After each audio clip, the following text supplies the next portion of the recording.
আজকে আমরা যেটা দেখবো সেটা হচ্ছে সোলার সেলের ফার্দার কি কি টার্ম এবং কি কি টপিক বাকি আছে, কানেকশন গুলা কিভাবে দিতে হয় বা দেয়া হয় সেগুলোর ডিটেলস। তো সোলার সেলের পাওয়ার ডেনসিটির হিসাব হচ্ছে ভোল্টেজ এবং কারেন্ট ডেনসিটির গুণফল। যেমন এখানে সেল পাওয়ার ডেনসিটির সংজ্ঞা হচ্ছে পি যদি পাওয়ার ডেনসিটি হয়, জে হচ্ছে গিয়ে কারেন্ট ডেনসিটি, আর ভি হচ্ছে গিয়ে ভোল্টেজ। তো এটার একটা বেসিক প্লট আছে। প্লটটা যদি আমরা দেখি যে এক্স অ্যাক্সিস বরাবর যদি ভোল্টেজের প্লট করা হয়, সোলার সেল থেকে প্রাপ্ত সর্বোচ্চ ভোল্টেজ হচ্ছে গিয়ে ভিওসি, ওপেন সার্কিট ভোল্টেজ। আর ওয়াই অ্যাক্সিস বরাবর যে প্লটটা করা হয়েছে সেই প্লটটা হচ্ছে গিয়ে কারেন্ট ডেনসিটি। তো একটা সোলার সেল থেকে সর্বোচ্চ কারেন্ট ডেনসিটি পাওয়া যায় হচ্ছে গিয়ে শর্ট সার্কিট কারেন্ট ডেনসিটি, যেটা জেএসসি।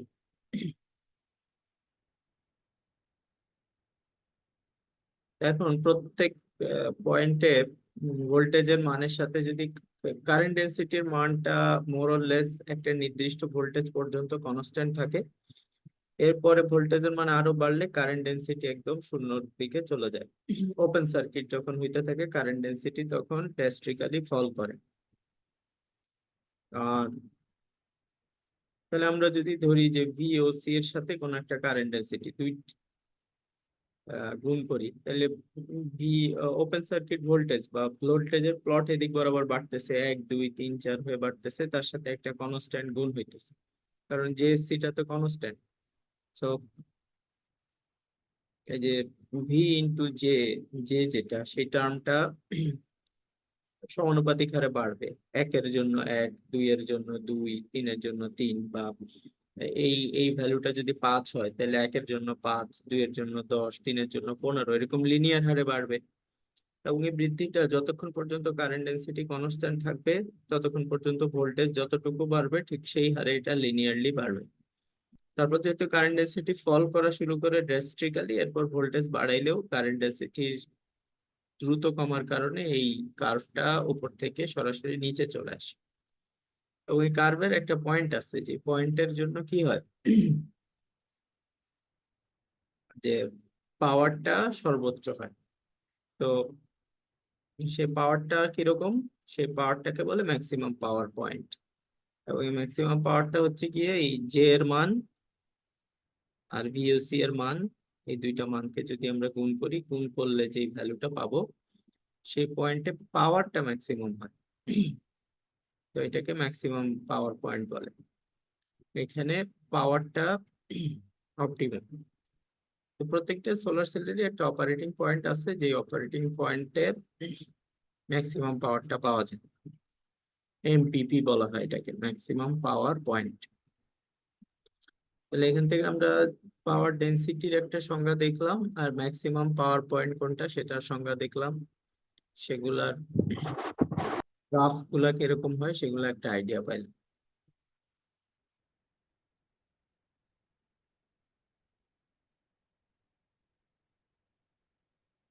এর সাথে সাথে আমরা আগেও একটা সংজ্ঞা দেখছি, সেটা আবার রিপিট হচ্ছে, সেটা হচ্ছে ফিল ফ্যাক্টর। ফিল ফ্যাক্টর হচ্ছে JM into VM divided by JSC into VOC. জেএমটা কি, জেএমটা হচ্ছে গিয়ে maximum value of the current density. আর ভিএমটা কি, ভিএমটা হচ্ছে গিয়ে ম্যাক্সিমাম ভোল্টেজ, যে ভোল্টেজের জন্য পাওয়ার পয়েন্টটা ম্যাক্সিমাম হয়। তো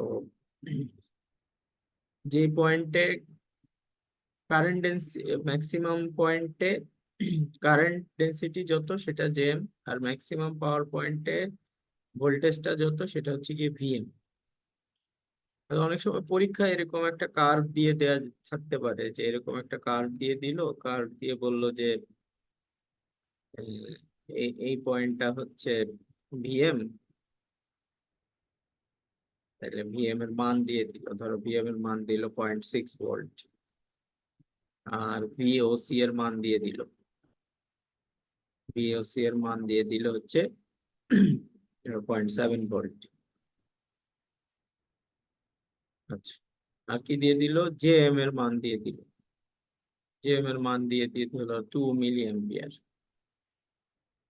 এটা এই পয়েন্টটা। ওকে, আর জেএসসি এর মান দিয়ে দিল শর্ট সার্কিট কারেন্ট ডেন্সিটি, এটা ধরো 2.2 মিলি অ্যাম্পিয়ার, এরকম মান দিয়ে দিল। এখন এখান থেকে ম্যাক্সিমাম পাওয়ার পয়েন্ট, ম্যাক্সিমাম পাওয়ারটা যদি বের করতে বলে, ম্যাক্সিমাম পাওয়ার হবে জেএম ইন্টু ভিএম। তাহলে জেএম এর সাথে আমরা ভিএম গুণ করব 2 ভোল্টেজের সাথে, 2 মিলি অ্যাম্পিয়ারের সাথে, বলবো যে ম্যাক্সিমাম পাওয়ার পয়েন্টে পাওয়ার কত, 2 মিলি অ্যাম্পিয়ারের সাথে কত গুণ করতে হবে, জেএম এর সাথে ভিএম গুণ করতে হবে। ভিএম মানে ধরো 0.6 দেয়া আছে গ্রাফে, 0.6 কে 2 দিয়ে গুণ করলে কত হবে, 1.2। আর মিলি অ্যাম্পিয়ার মানে হচ্ছে গিয়ে 10⁻³ ওয়াট। এত ওয়াট হচ্ছে আমার ম্যাক্সিমাম পাওয়ার পয়েন্ট। আচ্ছা, আরেকটা কি, যে ফিল ফ্যাক্টরও এখানে বের করা যাবে। জেএম ভিএম এত, আর জেএসসি কত, জেএসসি 2.2, ভিওসি 0.7, এই মানগুলা যদি আমরা এখানে বসাই, উপরে তো পাবো এটাই, ওই যেটা গুণ করলো 1.2 ইন্টু 10⁻³ আর নিচে হচ্ছে কত জেএসসি, জেএসসি কত 2.2, তার সাথে কত গুণ করব ভিওসি, ভিওসি কত 0.7। আর এটা শুধু 2.2 না, এটার সাথে 10⁻³ ওয়াস, 10⁻³ 10⁻³ বাদ যাবে, 1.2 কে ডিভাইডেড বাই 2.2 ডিভাইডেড বাই 0.7 করলে যে মানটা পাওয়া যাবে সেই মানটা হবে আমাদের ফিল ফ্যাক্টর। ওকে, ও আরো কোনো যদি পয়েন্টে ভ্যালু দেয়া থাকে, এইখানে ভ্যালু দেয়া থাকে, সেইখানে পাওয়ার ডেন্সিটি বের করা যাবে। পাওয়ার ডেন্সিটি পি সমান সমান হচ্ছে গিয়ে জে ইন্টু ভি, জে এর সাথে ভি কে গুণ করলে সেল পাওয়ার ডেন্সিটি বের করা যাবে। তাহলে এরকম কিছু ম্যাথ পরীক্ষার সময় হয়তো থাকতে পারে। সাথে এটাও বের করা যেতে পারে, ওইরকম একটা গ্রাফের জন্য যদি বলা হয় যে ইনসিডেন্ট পাওয়ার লাইটের ডেন্সিটি এত ওয়াট, ইনসিডেন্ট যে পাওয়ারটা আসতেছে সেই পাওয়ারের ওয়াট ভ্যালু দিয়ে দিল, তাইলে এটা সমান সমান হচ্ছে গিয়ে জেএমভিএম ডিভাইডেড বাই পিএস। পিএস এর মানটা দেয়া থাকলে সেখান থেকে আমরা ইটা অর্থাৎ এফিসিয়েন্সিও বের করতে পারবো। তাহলে গ্রাফিক্যালিও এরকম কিছু ভ্যালু দেয়া থাকতে পারে। এখন এরপরে একটা চার্ট আছে, যে চার্ট থেকে আসলে সোলার সেলের যে পারফরমেন্স, পিভি সেল মানে ফটোভোল্টাইক সেলের যে পারফরমেন্স, সেই পারফরমেন্সের ইন্ডিকেটর পাওয়া যায়।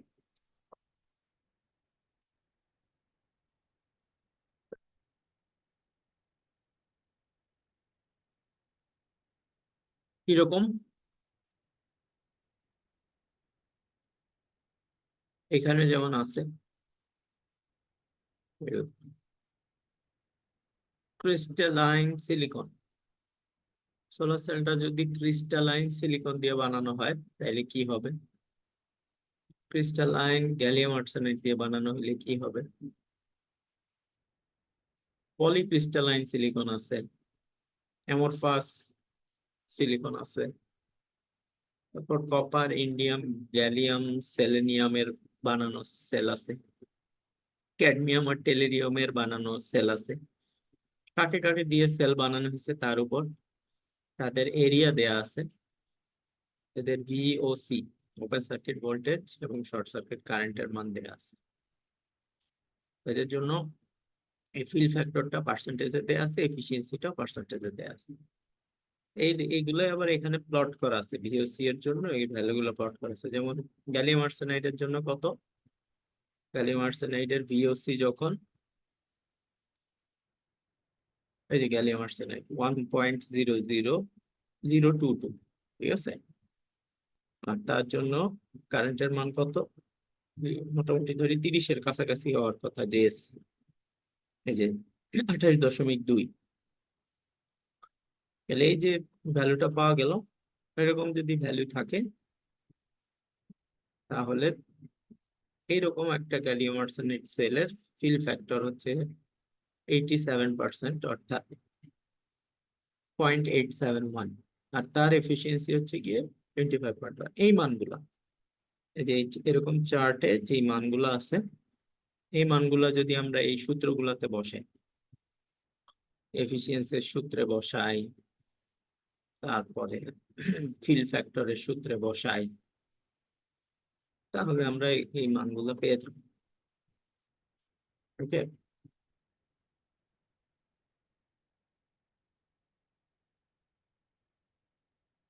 আরেকটা জিনিস যেটা দেখানো হয়েছে সেটা হচ্ছে যে এফিসিয়েন্সি লিমিট, একটা সুনির্দিষ্ট ম্যাটেরিয়াল দিয়ে সোলার সেল বানানো হইলে এফিসিয়েন্সি সর্বোচ্চ কত পর্যন্ত যেতে পারবে একটা নির্দিষ্ট বর্ণের আলোর জন্য। ওই যে M1, M1.5 এরকম কিছু ভ্যালু দেয়া ছিল তো, এগুলো পরীক্ষায় আসছিল, একজন দুইজন বাদে আর বাকি কেউ এগুলোর অ্যান্সার ঠিক মতো লিখতে পারেনি। এটা মানে কোসাইন থিটার মান, কত ডিগ্রি অ্যাঙ্গেলে সূর্যের আলো এসে পড়তেছে, সেটা 1 ইনভার্স কোসাইন থিটা করলে AM 1.5, AM 0 এরকম কিছু মান পাওয়া যায়। Silicon, copper sulphide, gallium arsenide এবং সিলিকনের আরো কিছু যৌগ, ক্যাডমিয়াম সালফাইড, এদেরকে দিয়ে যদি বানানো হয়, সোলার সেল বানানো হয়, তাহলে তাদের ব্যান্ড গ্যাপ এরকম হয়, যেমন জার্মিয়ানের জন্য ব্যান্ড গ্যাপ 0.7 এর মতো, সিলিকনের জন্য ব্যান্ড গ্যাপ 1.1 এর মতো, ক্যাডমিয়াম সালফাইডের জন্য ব্যান্ড গ্যাপ 2.3 এর মতো। তখন এই বর্ণের আলো এসে, এই অ্যাঙ্গেলে যদি আলো এসে পড়ে, M 1.5 বা M 0 এর অ্যাঙ্গেল ভিত্তিক আলো যদি এখানে এসে পড়ে, তাহলে এফিসিয়েন্সি গ্যালিয়াম আর্সেনাইডের জন্য এফিসিয়েন্সি সর্বোচ্চ 25%-এর মতো হইতে পারবে। সিলিকনের জন্য এটার এফিসিয়েন্সি সর্বোচ্চ 21-22% পর্যন্ত হইতে পারবে। সো ব্যান্ড গ্যাপের সাথে এফিসিয়েন্সি জড়িত সূর্যের আলোর উপস্থিতির পরিমাণের উপর ভিত্তি করে। এই গ্রাফটা সেই জিনিসটাকে বোঝায়।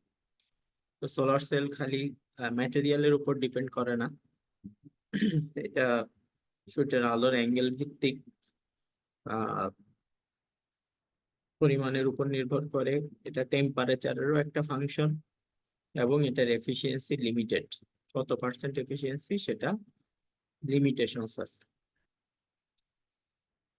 এখন আসি আমরা কিছু প্র্যাকটিক্যাল সিনারিওতে। প্র্যাকটিক্যাল সিনারিও গুলো আমাদেরকে আহ বাস্তবে যে আমরা সোলার প্যানেল গুলা দেখতে পাই, সেই সোলার প্যানেলের কার্যকারিতা বুঝাই দিবে। প্রথম কথা হচ্ছে, সোলার প্যানেল যেগুলো আমরা ছাদে বা বিভিন্ন জায়গায় দেখে থাকি, সেগুলোকে পিভি মডিউল বলা হচ্ছে এখানে। পিভি মানে ফটোভোল্টেইক মডিউল, মডিউল মানে নাম্বার অফ সোলার সেলের সমন্বয়।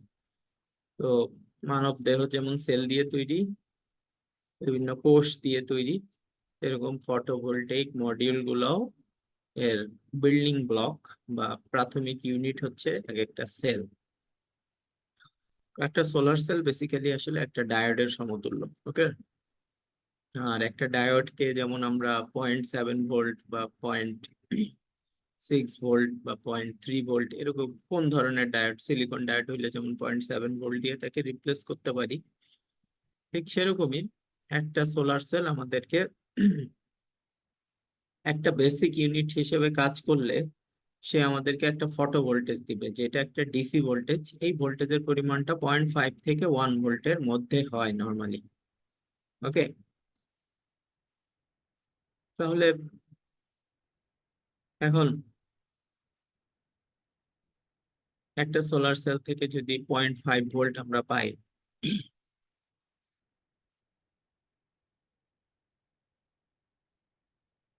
ধরলাম 0.5 ভোল্ট পাইলাম, তাইলে 10টা সোলার সেল থেকে পাবো 5 ভোল্ট, 12টা সোলার সেল থেকে পাবো 6 ভোল্ট।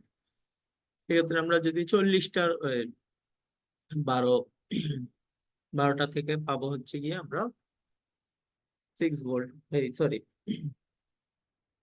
হ্যাঁ 6 ভোল্ট, তাহলে 24টা থেকে আমরা পাবো 12 ভোল্ট।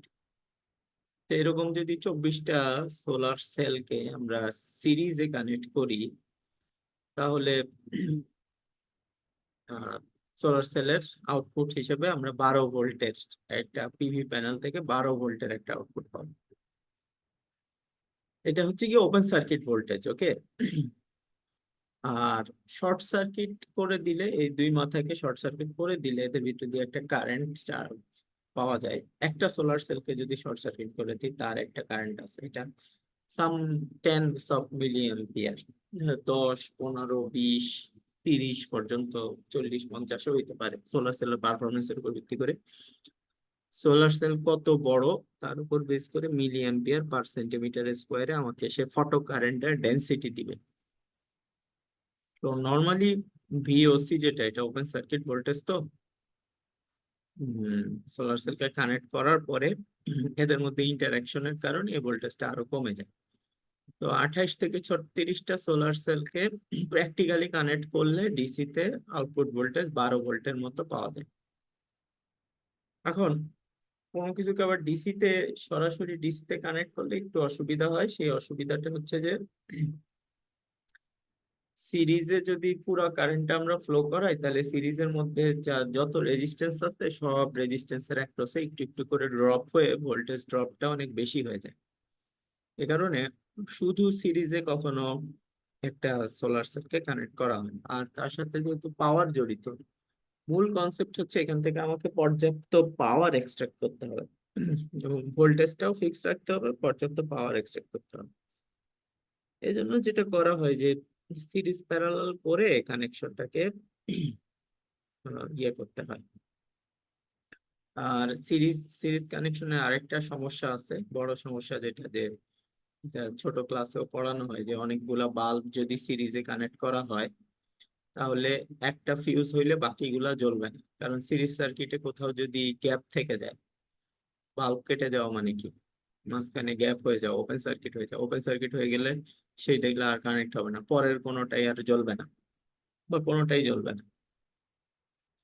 সিমিলারলি পাওয়ারের একটা সেলের ভিতরে যদি সিরিজের একটা ফেইল করে, তাহলে তো আমার পুরো মডিউলের ওই জায়গাটাই অকেজ হয়ে যাবে। এজন্য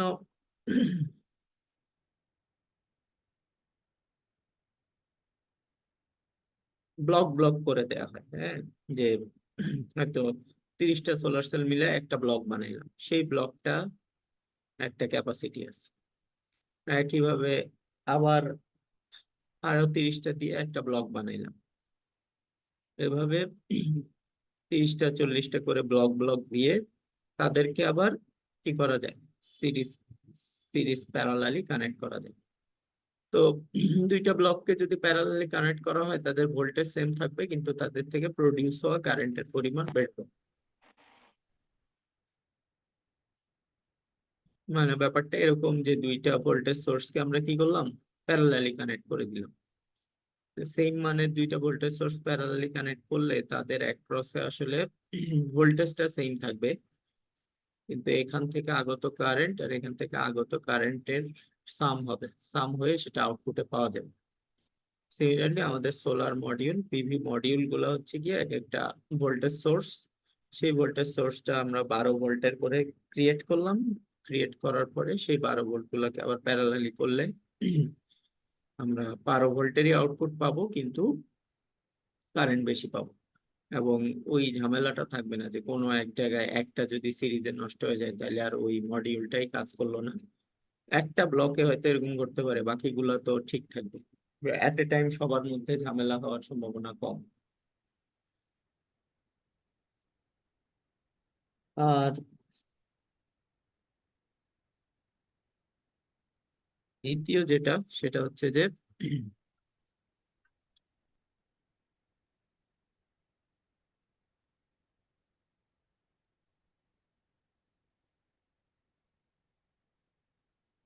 সিরিজ এই সোলার সেলের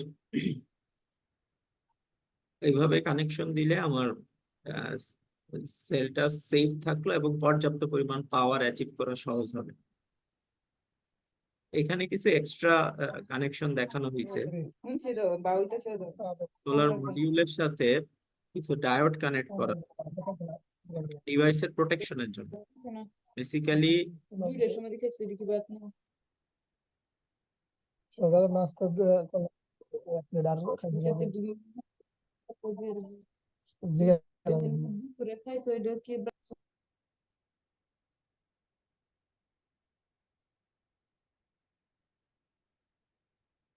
বেসিক্যালি একটা যদি সোলার সেল থেকে এক্সপেকটেশন হচ্ছে গিয়ে এর দিক থেকে কারেন্ট যাবে, কারেন্ট এখান থেকে প্রডিউস হয়ে বাইরের দিকে এক্সটার্নাল সার্কিটে যাবে।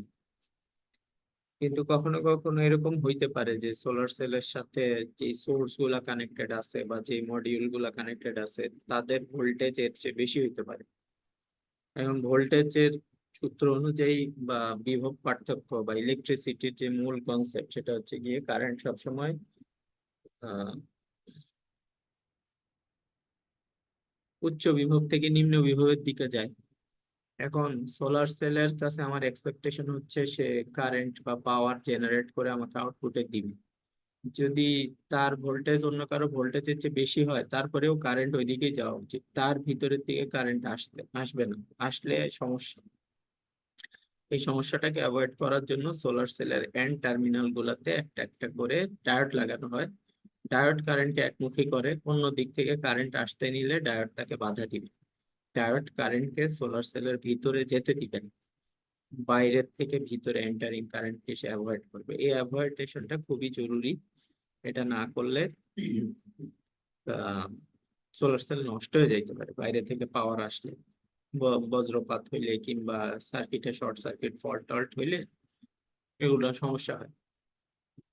তো এই এই কারেন্টের উল্টামুখী প্রবাহ অ্যাভয়েডের জন্য এই ডায়োড গুলাকে এখানে কানেক্ট করা হয়েছে। ওকে, তো 12 ভোল্ট আবার যদি সিরিজ কানেক্ট করা হয় তখন আবার তারা 24 ভোল্টের আউটপুট দিবে আমাকে। এনিওয়ে এই হিসাব করে যে কোনো ভোল্টেজেরই সোলার সেল মডিউল ক্রিয়েট করা সম্ভব। কমন যে ফিচার যেটা সব জায়গায় কম বেশি ইউজ হয় সেই ফিচারটা হচ্ছে 12 ভোল্টের সোলার সেল ব্যক্তিগত বা নর্মাল ইউজের জন্য ইন্ডিভিজুয়াল পর্যায়ে সোলার সেলের এই ইয়েটা বেশ পপুলার এবং এটা ইন্ডাস্ট্রিয়াল একটা স্ট্যান্ডার্ডের ভিতরে এটা আছে। দ্বিতীয় যে টার্মটা সোলার সেলের সাথে জড়িত সেই টার্মটা প্র্যাকটিক্যাল সেলের মধ্যে এটাকে দেখতে পাওয়া যায়, সেটাকে বলে প্যারাসাইটিক রেজিস্ট্যান্স। এমনিতে সোলার সেল কাছে আমাদের এক্সপেকটেশন হচ্ছে সে একটা আহ, ভালো এবং পিওর ডিসি সোর্স হিসেবে কাজ করবে। কিন্তু সোলার সেল গুলো যখন একটা আরেকটার সাথে জোড়া দেওয়া হয় তখন কন্টাক্ট করতে হয়, তাদেরকে কন্টাক্টের মাধ্যমে তাদের সিরিজ প্যারালাল কম্বিনেশন করতে হয়। এই কন্টাক্ট গুলা তো তোমার ধাতব কোনো পদার্থ দিয়ে জোড়া দিতে হবে। এই ধাতব পদার্থ গুলার একটা রেজিস্ট্যান্স আছে, সেটা কন্টাক্ট রেজিস্ট্যান্স। আর সোলার সেল গুলার ভিতরে যেহেতু ওই যে রিভার্স কারেন্ট আছে, এ- এটার ভিতরে কিছু লুপ তৈরি হয়, লুপ গুলোর মধ্যে কারেন্টের লিক লিক হয়।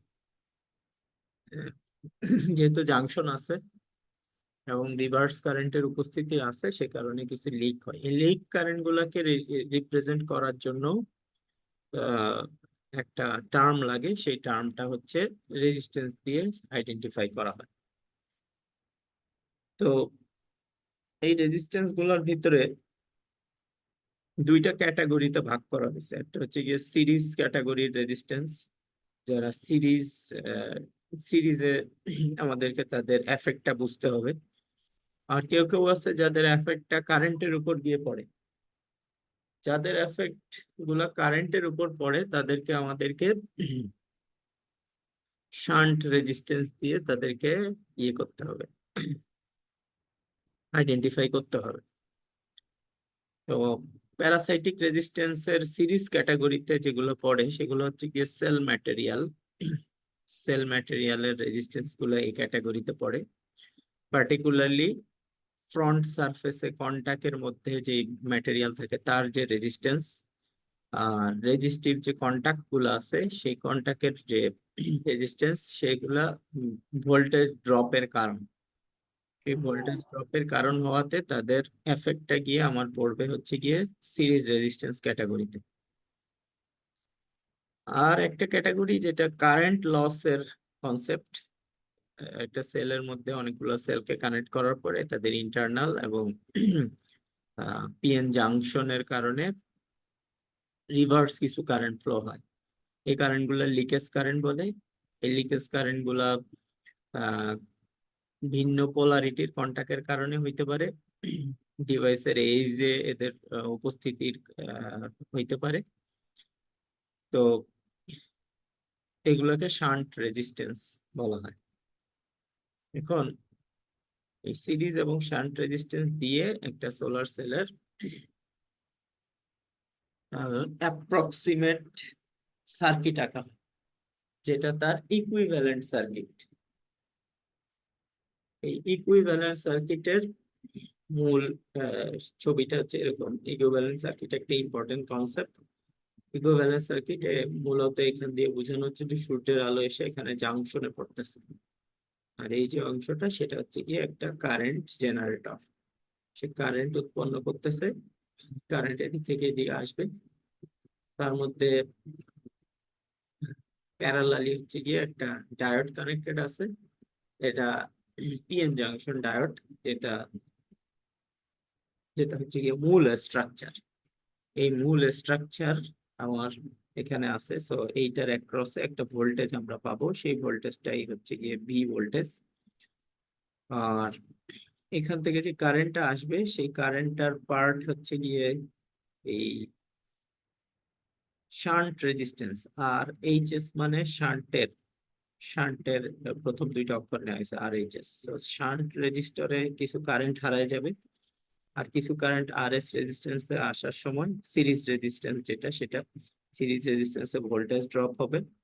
আলটিমেটলি এট দ্য এন্ড এখানে যতখানি কারেন্ট আসতেছে তার চেয়ে কম কারেন্ট এখানে পাবো, এবং এখানে যা ভোল্টেজ জেনারেট হচ্ছে তার চেয়ে একটু কম ভোল্টেজ আমরা আউটপুটে পাবো। এই দুই রেজিস্ট্যান্সের কারণে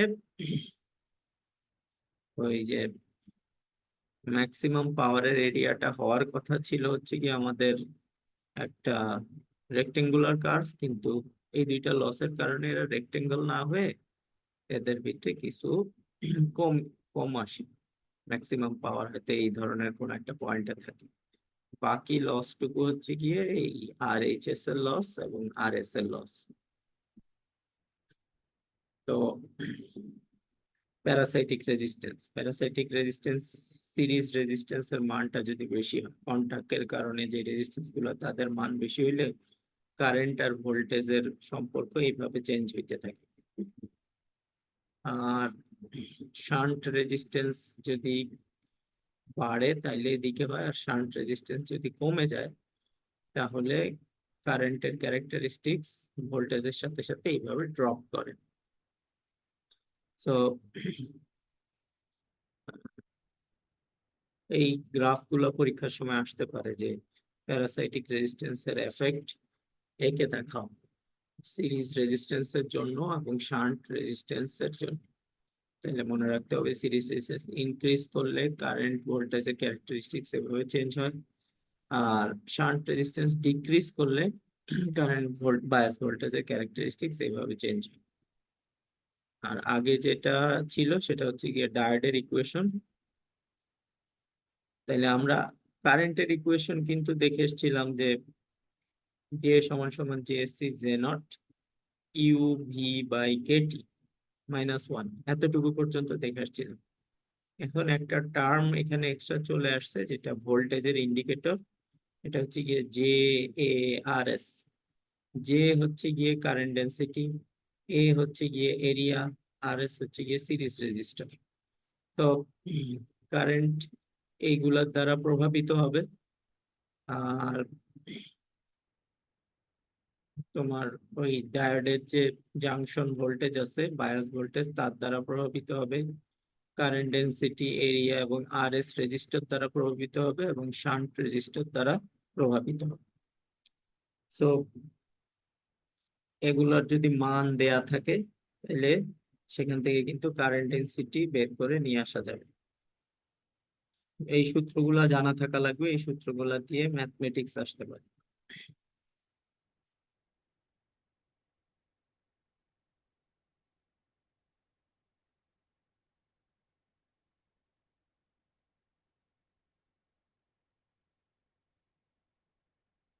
আরেকটা জিনিস যেটা আগেও আমরা আলোচনা করছি, যে AM0, AM1, AM1.5 এগুলোর যে প্রভাব, সে প্রভাব হচ্ছে যে সোলার, এগুলা সোলার ইরেডিয়েন্স, সূর্যের আলো থেকে কত শক্তি আসতেছে সেগুলোর ইন্ডিকেটর এটা। AM0 মানে হচ্ছে গিয়ে এই যে ব্ল্যাক দাগ যেগুলা, সেই দাগগুলা সূর্যের আলোর ভিতরে এত এত ওয়েভলেন্থের উপস্থিতি আছে, তার ভিতরে M0 এর জন্য এই রেডিয়েন্সটা পিকে থাকে এই এই রেঞ্জে, বা এই ওয়েভলেন্থের রং যেগুলা ইন্ডিকেট করে সেই লেন্থের জন্য। একইভাবে M1.5 এর পিকটাও এই লেন্থের ভিতরে আছে। তো এই যে solar irradiance is greatest at wavelength of 300 to 800, 300 থেকে 800 এর মধ্যে যেই রেঞ্জটা, এই রেঞ্জটার ভিতরে আহ, মানে বেশি ভ্যালুর ইয়ে পাওয়া যায়, এর রেডিয়েন্স পাওয়া যায়। আর অন্যান্য জায়গাগুলো আসলে এর রেডিয়েন্সের মান অনেক কম। তো এটার সাথে টেম্পারেচারও যুক্ত, একটা সুনির্দিষ্ট টেম্পারেচারে এই ধরনের কার্ভ গুলা পাওয়া যায়।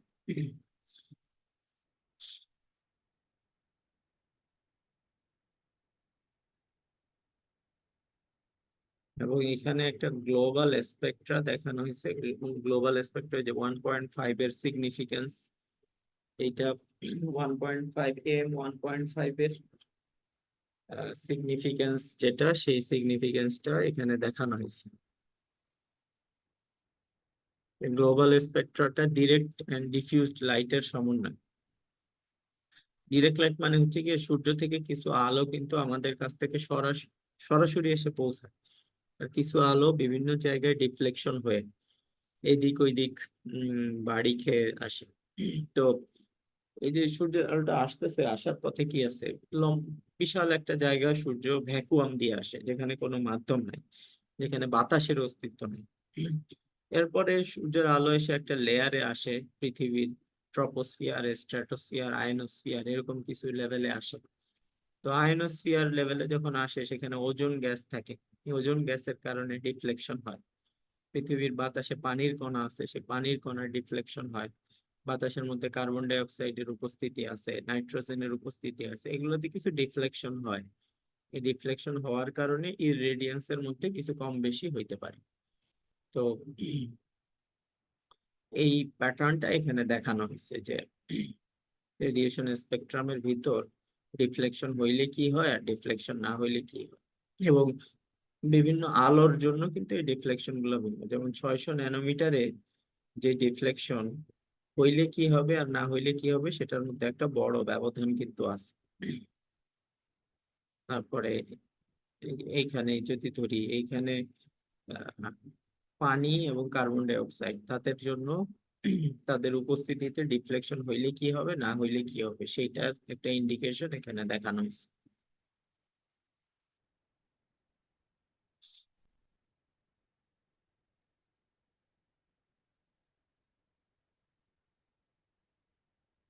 এখানে একটা চার্ট আছে, যে চার্ট সিলিকন সোলার সেলের জন্য বানানো হয়েছে। সিলিকন সোলার সেলের মানে সিলিকন সোলার সেল না, ইনফ্যাক্ট এখানে যত ব্যান্ড গ্যাপ যুক্ত যত সেমিকন্ডাক্টর ম্যাটেরিয়াল আছে, সবাইকেই কনসিডার করে মোটামুটি একটা চার্ট বানানো হয়েছে। সো ইলেকট্রন ভোল্ট হচ্ছে কি আসলে ম্যাটেরিয়ালের ইন্ডিকেটর। আর ন্যানোমিটার যেটা, সেটা আসলে সূর্যের আলোর ইন্ডিকেটর। তো 1.13 এইরকম ইভি যুক্ত, ব্যান্ড গ্যাপ যুক্ত, মানে সিলিকন সোলার সেলের যদি সূর্য এর ভিতরে যদি সূর্যের আলো এসে পড়ে, 1100 ন্যানোমিটার সূর্যের আলো এসে পড়ে, আহ, তাহলে সেইটার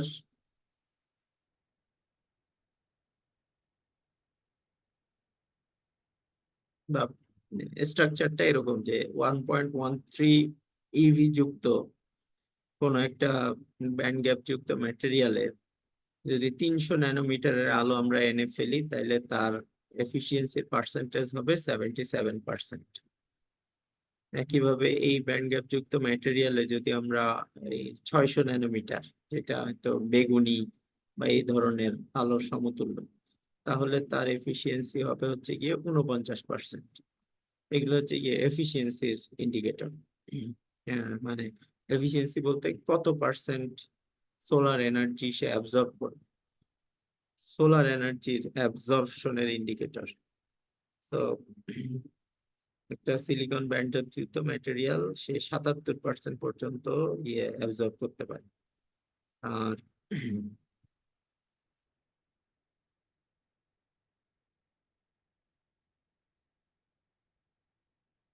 তো গ্যালিয়াম আর্সেনাইড বা অন্যান্য যে ম্যাটেরিয়াল গুলো আছে, সেই ম্যাটেরিয়াল গুলোর জন্য যে ব্যান্ড গ্যাপ, সেই ব্যান্ড গ্যাপের জন্য আমরা সিমিলারলি কত ন্যানোমিটারে কত পার্সেন্ট সূর্যের আলো সে অ্যাবজর্ব করতে পারবে সেগুলার একটা চার্ট আমরা এখান থেকে দেখতে পারবো।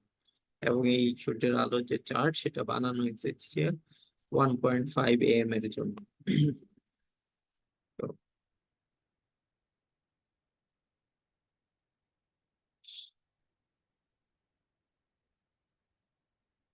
মাল্টি ক্যাপ ডিভাইস টিভাইস এগুলার এই মুহূর্তে আমাদের দরকার নাই। এরপরে যে পয়েন্টে আমরা যেতে চাই সেটা হচ্ছে যে ফার্স্ট জেনারেশনের ফটোভোল্টাইক সেল, প্রথম যুগে যখন ফটোভোল্টাইক সেল বানানো হয়েছিল, তখন আহ, কিভাবে বানানো হয়েছিল বেসিক্যালি। তখন এরা বানানো হয়েছিল সিঙ্গেল এবং পলিক্রিস্টালাইন সিলিকন থেকে। সিলিকনের দুইটা ক্যাটাগরি আছে, মনোক্রিস্টালাইন আর একটা আছে পলিক্রিস্টালাইন। তো তখন এদের এফিসিয়েন্সি ছিল 10 থেকে 15%। এই সোলার সেলগুলার লাইফ টাইম, মানে কত বছর পর্যন্ত তারা সার্ভিস দিতে পারবে, এই সার্ভিসের পিরিয়ড ছিল 20 বছরের বেশি।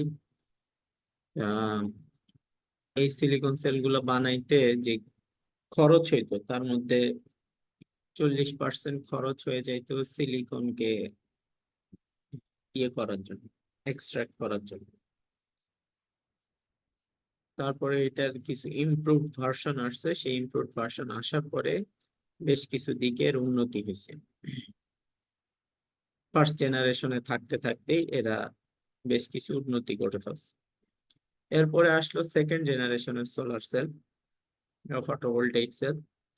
সেকেন্ড জেনারেশনের সোলার সেলের ভিতরে যে ম্যাটেরিয়াল ছিল, আহ এটা থিন ফিল্ম টেকনোলজিতে হয়েছে। থিন ফিল্ম টেকনোলজি মানে হচ্ছে গিয়ে এটা একটা ফিল্মের মতো, এক্স রে কাগজ টাগজ যেরকম আছে, সেরকম এক্স রে কাগজের মতো একটা থিন ফিল্মের উপর সোলার সেল বানানো শুরু হলো। তো এ বানানোর এটা কাইন্ড অফ রিবন, রিবন টাইপের স্ট্রাকচার। এইটার নিচে একটা শক্ত ম্যাটেরিয়াল দিয়ে এটাকে আহ, ইয়ে করা হইতো আর কি, সাপোর্ট দেওয়া হইতো। তো এটার স্ট্রাকচারের মধ্যে এই যে একটা আছে ফ্রন্ট কন্টাক্ট, একটা আছে পি সেমিকন্ডাক্টর, একটা আছে ইন্ট্রিনসিক সেমিকন্ডাক্টর, একটা আছে এন সেমিকন্ডাক্টর, একটা আছে ব্যাক কন্টাক্ট, আর ফ্লেক্সিবল সাবস্ট্রেট, ফ্লেক্সিবিলিটির জন্য যে পার্টটা ইউজ।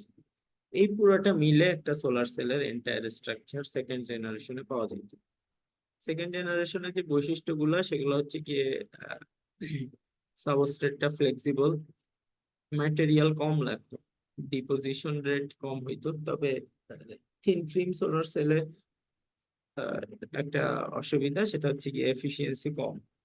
কারণ এরা বেসিক্যালি ছোটখাটো জায়গায় ইউজ করতে হয়, এবং আহ, অতগুলা লেয়ার দেয়া যাচ্ছে না দেখে এদের মধ্যে এফিসিয়েন্সি কমে গেছে। যেমন মাঝে মধ্যে দেখা যায় যে ক্যালকুলেটরে আছে, তারপরে বিভিন্ন ছোটখাটো ডিভাইসের মধ্যে সোলার সেলের একটা পার্ট লাগাই দিছে। এটা এগুলো থিন ফিল্ম, পাতলা। তো এরা অ্যামরফাস সিলিকন থেকে আর মাইক্রোক্রিস্টালাইন সিলিকন থেকে এদেরকে ক্রিয়েট করা হয়েছে। আবার কপার, ইন্ডিয়াম, গ্যালিয়াম, ডিসেলেনাইট, ক্যাডমিয়াম, টেলুরাইট, এই ধরনের ম্যাটেরিয়াল দিয়ে সেকেন্ড জেনারেশনের ফটোভোল্টাইক সেলগুলা বানানো হয়েছিল। এরপরে থার্ড ফোর্থ জেনারেশনে আরো আরো উন্নতি ঘটছে। অনেকগুলো আছে সেমি ট্রান্সপারেন্ট সোলার সেল, কতগুলো আছে মাল্টি জাংশন, উপরে একটা লেয়ার, নিচে আরেকটা লেয়ার, দুই লেয়ার বিভিন্ন রকম ইয়ে করে। এরকম বিভিন্ন টেকনোলজি বর্তমানে আবার আরো চলে আসছে, যারা বর্তমানে মার্কেটে পাওয়া যায়। এর ভিতরে পিভি সোলার সেলের যে মার্কেট, এটা অনেক পুরানো। 2001 সালের যে মার্কেট, সেই মার্কেটের কথা এখানে আছে। তবে এটা এখনো মানে এরকমই একটা শেয়ার, খুব বেশি যে চেঞ্জ হয়ে গেছে তা না। সিঙ্গেল ক্রিস্টালাইন সিলিকন যেগুলা, সেগুলো মার্কেট শেয়ারের 35% দখল করে আছে। আর পলিক্রিস্টালাইন সিলিকন যেগুলো, সেগুলো 47.5% দখল করে আছে। সিলিকন ছাড়া অন্যান্য যারা আছে তাদের মধ্যে মার্কেট শেয়ার খুব কম। এখনো যদি পিভি মার্কেট শেয়ারে কোন ধরনের ম্যাটেরিয়ালের ইয়ে বেশি, সেটা যদি সার্চ দেই, এই ধরনের একটা কার্ভ পাওয়া যাবে। খুব বেশি কম বেশি হবে না। পলিক্রিস্টালাইনের শেয়ারটা হয়তো আর একটু বেড়ে যেতে পারে, কম বেশি।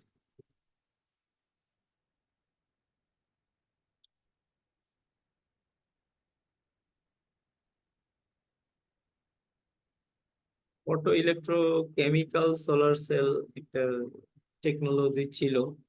এগুলো কেমিক্যাল রিয়াকশন ক্রিয়েট করতে পারতো, তবে এদের আহ, খুব বেশি এদের প্রচলন নাই, বা এখন আর খুব একটা এদেরকে পাওয়া যায় না। আর আছে অর্গানিক সোলার সেল।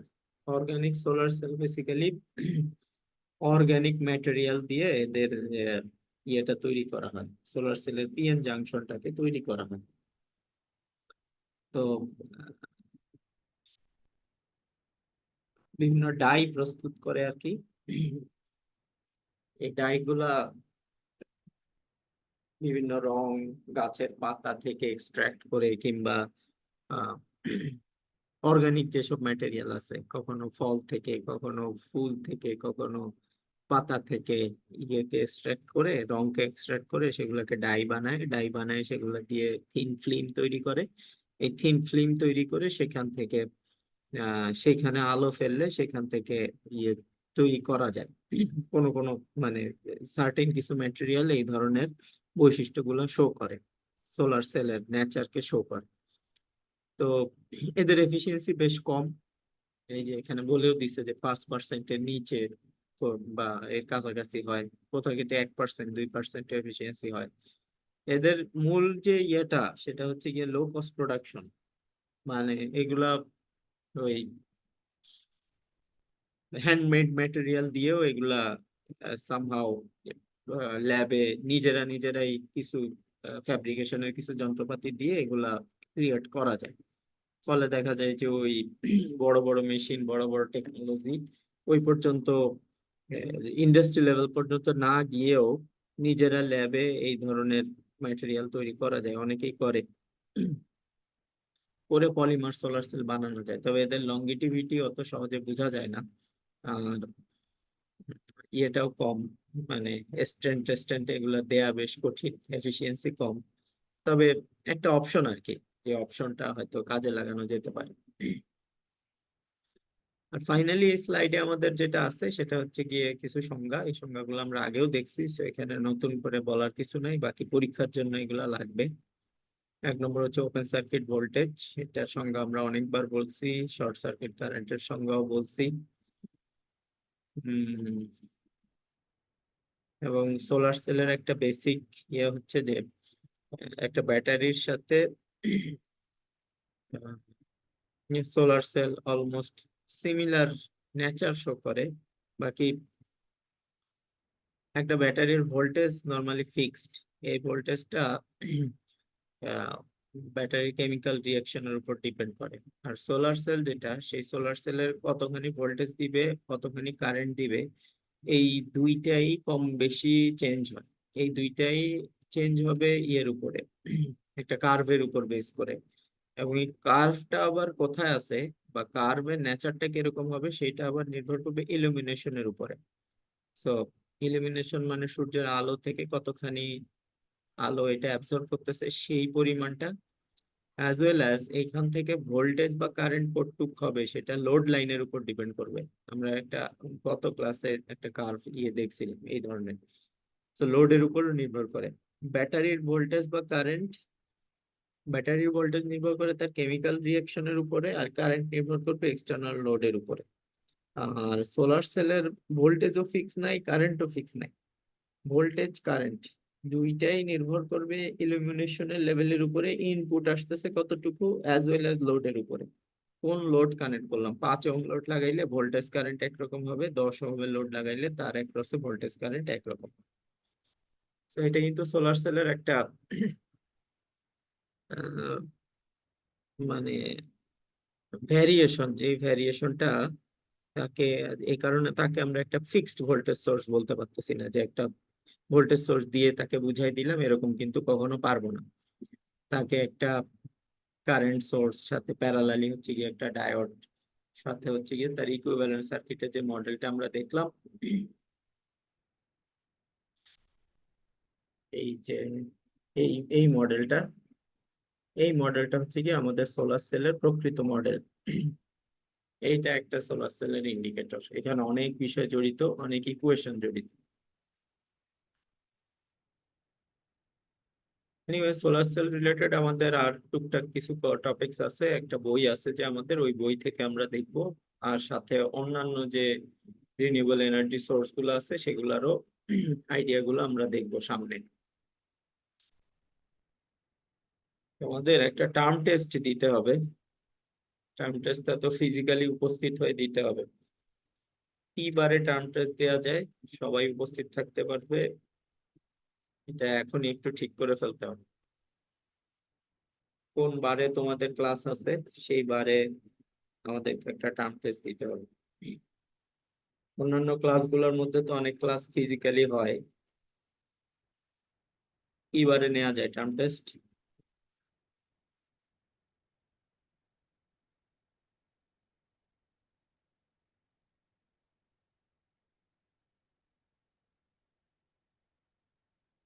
আমার কথা কি বোঝা যাচ্ছে? জি স্যার। ফ্রাইডে নিয়ে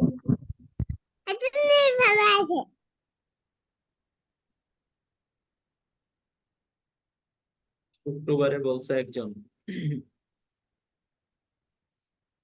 আর কারো কি কোনো মতামত আছে? স্যার আমাদের আরো দুইটা ট্রাম টেস্ট আছে স্যার, টিউটোরিয়াল আছে স্যার। শনিবারে বিকালে নিলে ভালো হয় স্যার, শনিবারে 2টার পরে। শনিবার স্যার শনিবারে আমাদের শনিবারে একটা, আমাদের 2টার পরে একটা টার্ম টেস্ট আছে। তারপরে শুক্রবারে দেই স্যার তাহলে।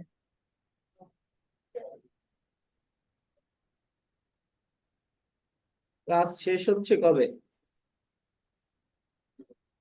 স্যার 17 তারিখ মনে হয়। 18 তারিখ মনে হয় স্যার।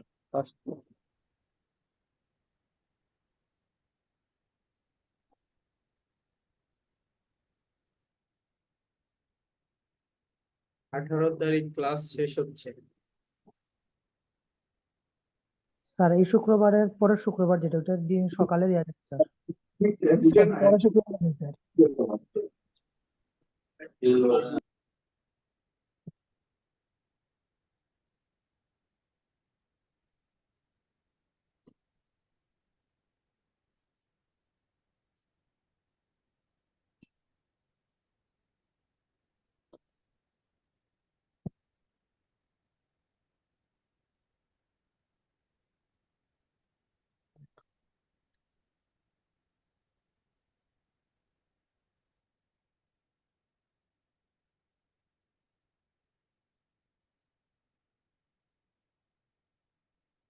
শুক্রবার সকালে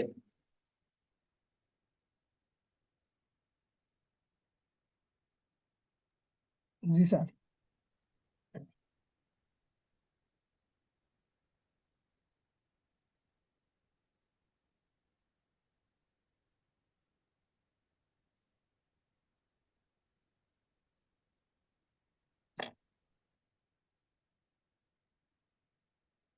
সকালে কখন?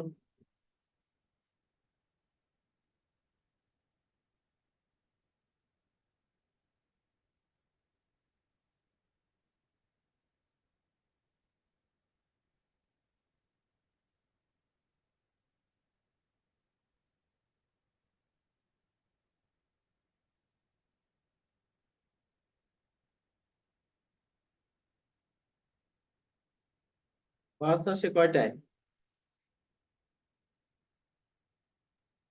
স্যার 8টায় বাস আছে, 9টায় বাস আছে শুক্রবার।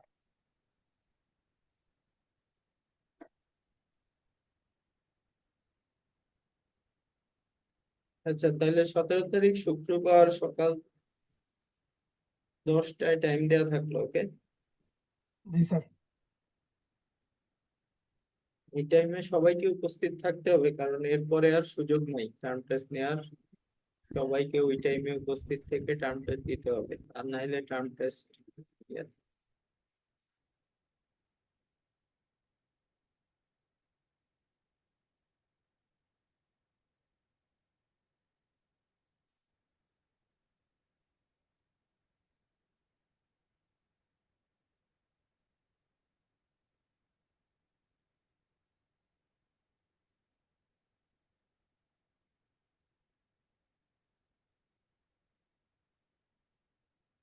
তো আমাদের যেহেতু আর বেশি ক্লাস নাই, আমাদেরকে কিছু একটা এক্সট্রা ক্লাস করতে হবে। এই শনিবার রাত্রে একটা এক্সট্রা ক্লাস আছে, ওই এক্সট্রা ক্লাসে একটা অ্যাসাইনমেন্ট আছে, ওই অ্যাসাইনমেন্টটা দিয়ে দিব। ওই অ্যাসাইনমেন্টটা ফাইনাল পরীক্ষার আগে সবাইকে জমা দিয়ে দিতে হবে।